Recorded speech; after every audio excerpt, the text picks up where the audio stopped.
I figure to some of that reimagining, it's good to talk about some background. My last disclaimer about that, though, is that I don't have a theological education, and I know many of you do. What I do have is a tendency to be the person at the Bible study who always wants to be the most insightful and get all the context and get it right. So I tried not to get bogged down today, but I do have a little bit of background that I think is important. So if somebody could get me to the next slide. Thank you. I got it. He's got a clicker. Okay. So I can't actually see what's on the... Here. Sorry. Oh boy. Okay. So let's... Oh yes. So I did my disclaimers below the first two. And then my other disclaimer is that I'm not, it might seem like it, but I'm not actually an expert at living with a disability. I've had cerebral palsy for 38 years, but I'm really, for most of my life, I've really tried to minimize it and really tried to just, people even said to me, you can do whatever you want if you just work hard enough. And people even said, like, we don't see you as disabled, Sarah. And and I've realized as I get older, like that doesn't really work, but I'm still trying to figure out, how to integrate that into my identity in a positive way. So if I make any faux pas in the way that I refer to things, just be patient with me. And I hope it's encouraging to some of you that, like, this is a lifelong journey. And I hope nobody is too troubled by anything I might say today. So thanks for that. So next slide. It's okay. So we're going to talk the first, I'm going to be very cliche. The first place we're going to go is Genesis. And I guess all I have to say about that in terms of imagining is that, imagine one of the things that God would have really enjoyed about those walks with Eve and Adam would have been seeing them enjoy all the fruit they were supposed to be eating, and just the connection, the connection that brought between them, Eve and Adam, and them and God. So we know that didn't last very long, but so actually the next place it picks up is Exodus, if you can believe it. In chapter 24, there's a little section where God says to Moses, come up to the mountain and meet me, but just you. And so Moses goes up and he makes the sacrifice. And then God says, now I'm inviting Moses and Aaron and 70 elders to come and see me face to face. And it says, they saw God and he didn't raise his hand against them. And they ate and drank. Can you imagine that? The whole Old Testament is about, you can't see God, and they go up and see him and they eat. So it's like, God's really into eating with us. Yeah. And then Isaiah 25 gives more context to this. So I actually don't have the passage in front of me, but I'll just give a little summary. So God says, on this mountain, I'll prepare a feast for all people, and I'll remove the shroud that covers all nations, which is death. He says, I'm going to swallow up death forever. So God is actually eating this time, but it's death that he's eating. And he says, like, I'm going to wipe away all your tears. So this is like very close. And the emphasis is on all people. So it's like, okay, it went from Adam and Eve to these 70 elders. And then this vision of, like, this is going to be all people. And I'm going to undo all the pain and sadness and things like that. And this is for everybody. And then there's just a little hint of it in Psalm 22. Verse 29 says, and again, paraphrasing, but like all the rich of the earth will feast and worship, and all those who go down to the dust, all who couldn't keep themselves alive. And in a sense, like none of us can keep ourselves alive, right? But I think it's really interesting that the rich are mentioned here, and then, you know, not being able to keep yourself alive makes me think of starving to death, right?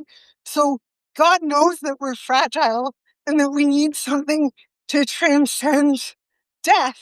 And He's going to give that to us, rich or poor, advantage or disadvantage. And the thing is, Jesus quotes Psalm 22 on the cross. So there's that connection there of like, yeah, just that the cross is the way that this is going to happen. And that's how death is going to get swallowed up to keep making that connection. So Jesus is really into this. And so we made the connection to the New Testament, right? You'd think everything's going to go fine now. Like there's, all of God's plans, He's had to keep redoing different iterations of them, but Jesus is here and he's at a banquet, so everything's going to go great now, right? No, it does not go great. So we'll go to the next slide. Um, I was going to talk about this, but I'm going to skip it. Sorry. So yeah, I was going to read you Luke 14, but I don't have it. So, basically, unless somebody has, you got a Bible? Can we wait for like 2 minutes? Sure. So I'm just gonna read us verses 1 to 5, and then I think it's 14 to 24, and this will kind of give you a sense of what Jesus is dealing with here. So I'm ready for that. If you have it, if you hold it for me, Jacob, that'd be great. So one Sabbath, when Jesus went to dine at the house of a ruler of the Pharisees, they were watching him carefully. And behold, there was a man before him who had dropsy, which is like edema all over his body, which is swelling. And Jesus responded to the lawyers and Pharisees, saying, "Is it lawful to heal on the Sabbath or not?" But they remained silent. Then he took him and healed him and sent him away. And he said to them, "Which of you, having a son or an ox that has fallen into a well, will not immediately pull him out?" And they could not reply to these things. Yeah, I'm skipping a little bit. So, verse 14. Oh, he also said to the man who invited him, "When you give a dinner or banquet, do not invite your friends or your brothers or sisters or your relatives or your rich neighbors, lest they also invite you in return and you be repaid. But when you give a feast, invite the poor, the crippled, the lame, and the blind, and you will be blessed because they cannot repay you. For you will be repaid at the resurrection of the just or the righteous." So there's that. And then when one of those who were conducting the open heard these things, he said to him, "Blessed is everyone who will eat bread in the kingdom of God." But he said to him, "A man once gave a great banquet and invited many, and at the time he sent his servant to say to those who've been invited, 'Come, for everything is now ready.' But they all alike began to make excuses. The first said to him, 'I have bought a field, and I must go out and see it. Please have me excused.' Another said, 'I've bought 5 yoke of oxen, and I must go to examine them. Please have me excused.' And another said, 'I married a wife, and so I cannot come.' So the servant came and reported these things to his master. Then the master of the house became angry and said to his servant, Go out quickly to the streets and the lanes of the city and bring in the poor, the crippled, the blind, and the lame. And the servant said, Sir, what you commanded has been done, and still there is room. And the master said to the servant, Go out to the highways and hedges and compel people to come in, so that my house may be filled. For I tell you, none of those men who were invited shall taste my banquet. So aren't we all lucky that we got to eat some good food? So there's actually at least two banquets going on here. So we've got the Pharisees table, which I'll go to the next slide here, if we can. Oh, is it? Okay. So what went wrong here? I think I've got up there. It's about the part that I didn't read. People at the actual banquet are, jostling for position and wanting the best seat. So Jesus notices that. So it's about status and, who's going to give back to somebody else. And the second thing is there are probably at least one, if not two, unwanted guests that were invited, but they're not wanted there. Jesus was basically invited so that he could be tracked into breaking the Sabbath. And I think the man with the chronic condition was invited to prove a theological point. Nobody wants to be. And I was thinking, why, Jesus? Like, don't you practice what you preach and eat with this man, right? But I think he's realizing this is not going to be a good time for either of them. So he just sends them home because he doesn't want him to have to go through that. So yeah, the problem here is status and just really not understanding the hope of, friendship and connection and bringing people together in these barriers. They've just got it totally off track. And what about at the king's table? We've got problems there too. So the problems that I see are busyness and just priorities that are not maybe correct, but then also just not even wanting relationship. Because if this is about relationship, they're saying, no, I'd rather not be part of that. So I think the reason, I went through all the background because a couple of the things that Jesus says next are a bit troubling, and I think we'll skip 2 slides ahead here if we can. So do not invite your friends, your neighbors, your relatives. Jesus, don't you know who we are? There's disabled people among those people. So what is he saying? And you will be repaid at the resurrection of the righteous. Is this just about, brownie points with God and, doing this because we're supposed to? And I don't think that's the case for either of them. So you can see I've got this top secret folder, this is a mystery, what's going on? And then in the next slide, here's what I think is going on. So just the way that Jesus says, love your enemies, if you love them, eventually they're not going to be your enemies anymore.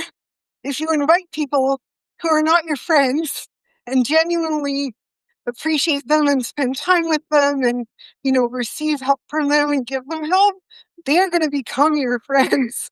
So I think that's what this is about. And you will be repaid.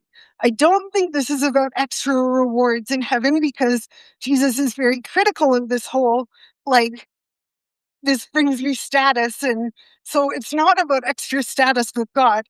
The point is, he's bringing up these people with disabilities and the poor because they cannot play this game of status and repayment. So I think they're uniquely positioned to bring people back to the point, which is relationship. And so, and I think the real reward is just enjoying, like we talked about, just being present and being with God and each other and these barriers being broken down. That's what it's meant to be. It's a cliche, but the real magic was the friendships we made along the way.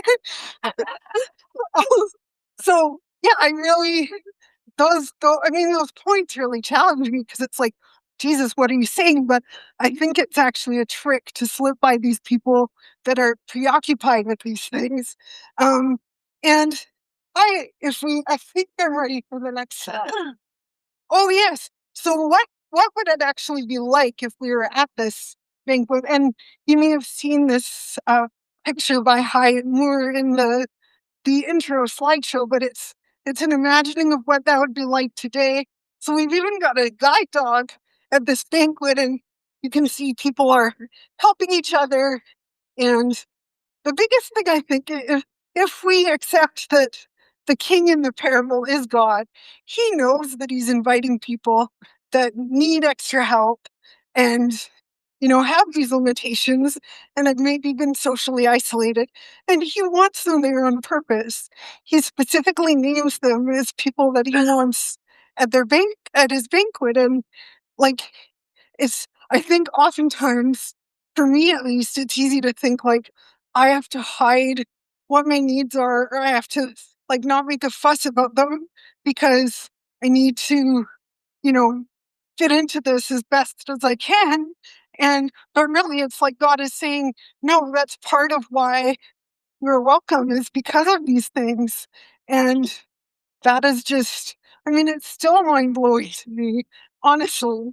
Um, and yeah, and I think it's mutual help too, right? Like there's different things. Like there's a comedian who has a joke like, disability is the only minority group that you can enter at any time. So like some of us to get to the banquet are going to be hopping on one foot, and if you're deaf, you can help the blind guy find the table where he needs to sit.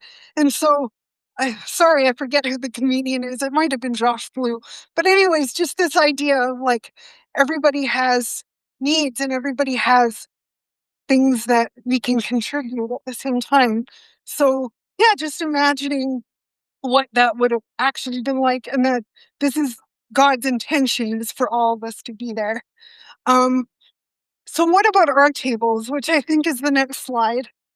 Um, so as I said, I don't think we're preoccupied with status as much, but I think, at least for me, like some of the questions, if I was thinking about including other people with disabilities, is like, how is this going to work? I have so many things to think about. How is this going to affect the event? Like, yeah, there's just so many things to think about. What if something goes wrong? What if I screw up and, you know, um, don't accommodate someone very well, or like they end up, not really participating? What if this happens? And what I'd like to suggest is that disruptions, and that is actually part of the point. Yeah, it's part of the point because, again, we, in the same way that people with disabilities would have brought the people, the Pharisees, away from status. People who need extra things and maybe don't do things perfectly bring us back to the point of, oh, this is not about putting on a perfect presentation or having this perfect event. This is about connection and being together. And I really think that that is so valuable. And believe me, from personal experience, disruptions can actually be fun. Like when I meet a new friend, I always say, we're not real friends until we've had some sort of adventure where we're trying to get into like an inaccessible building or something like that. So when we've had that adventure, I say, now we're true friends because I've been through this. And I really think, like, yeah, I just really think that disruptions can be good. And so the last thing I want to do is kind of tell you a story about that. And that'll be the last slide. I think some of you make a cameo in here. This was Krista's birthday back in February, and we went to a Vidges. It's a lovely Indian restaurant. I don't know if anybody's been there. So beautiful, beautiful lighting, amazing food, all this stuff. And you can see me there. It looks like I'm at the head of the table, but it was not my birthday. I'm sitting next to someone who I never met before, Krista's friend Hannah, and because all my life I was like, okay, I need to think, will the table work? I don't want to. I'm gonna have trouble with the utensils, and with my chair the way it is now, it's quite tall, so bar style tables used to be my enemy, but now they're kind of all the ones that work. So anyway, I've got this tray. You can see I've got the cushion, propping things up. So anyway, Hannah was just so willing to help me, and even though she didn't know anything about what I needed, and we laughed at some stuff that happened. I dropped my fork a few times, and there were certain things that were hard to eat, so she literally just fed me. And this was such an experience of, you know, I don't have to worry about these things. I don't have to worry about, this is different from how I would expect to be at a restaurant. And it was just so lovely. And even the owner came out because we couldn't find a glass that works for me. So he came out and was trying to find me different things. And he's like, I'm so honored that you're here. And, that part of me that really wants to fit in and really wants to not be disabled was like, what?